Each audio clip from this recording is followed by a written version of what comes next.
Next item on the agenda is citizens requesting placement on the agenda. We have two tonight. Andrew Weaver.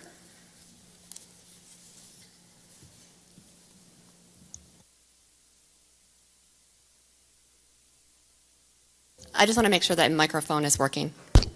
Okay, go ahead. So again, my name is Andrew Weaver. I have two sons at Brooklands.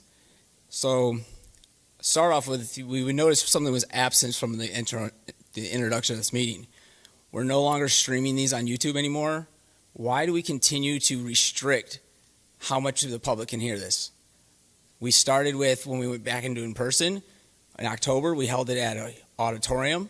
But during a pandemic, when we needed more space, when we went back to having meetings in person, we brought them here. We limited the size.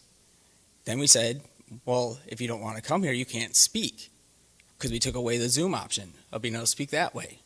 Another action that restricted the amount of community that could be involved. So now, here we are again, limiting the ability for people to see this. Why is that? Why is that okay? I know we won't get any answers. No one will. Because again, you don't reach back out to me to answer any of my questions. So then it comes back to this survey. We waited over a year where we were asking for a survey to be done. Parents were very clear on what they were looking for. We were told by someone, we can't address people by name because you might get in trouble, that we'd get one in February. That date passed, nothing was done. So here we are, getting another survey that is similar, well, almost identical in structure to the one we had last summer. That was pointless and cost the district around $10,000. And if I recall, that was getting a discount. Why would we spend money, $10,000, that could probably be better suited in our classrooms on a survey that adds no value? We'll get a long email with math in it where someone's pretending to be smarter than they are to try and convince us that it was worth it. When you have polling of a non-finite sample size, yes, you need statistical data. We have a finite source. We know how many students we have. It's getting smaller all the time. We know how many parents they have. We have email addresses. It can be done with a Google form for free if you wanted information. But you don't. That's why we continue to see the limiting of communication with the community. It's why we get no open two-way dialogue.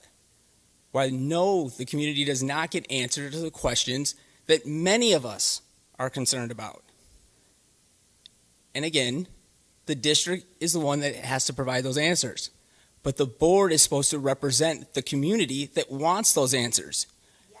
Every one of you allow those questions to go unanswered.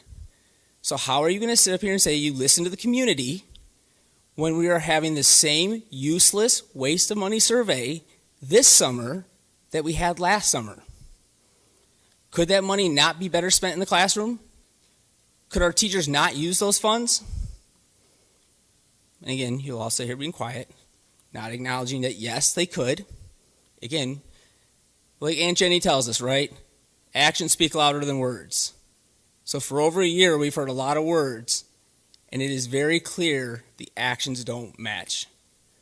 So at what point will the rest of you do the right thing and follow Andrea's lead and leave your seats vacant so someone that can actually represent the community and hold the district accountable for failing our students?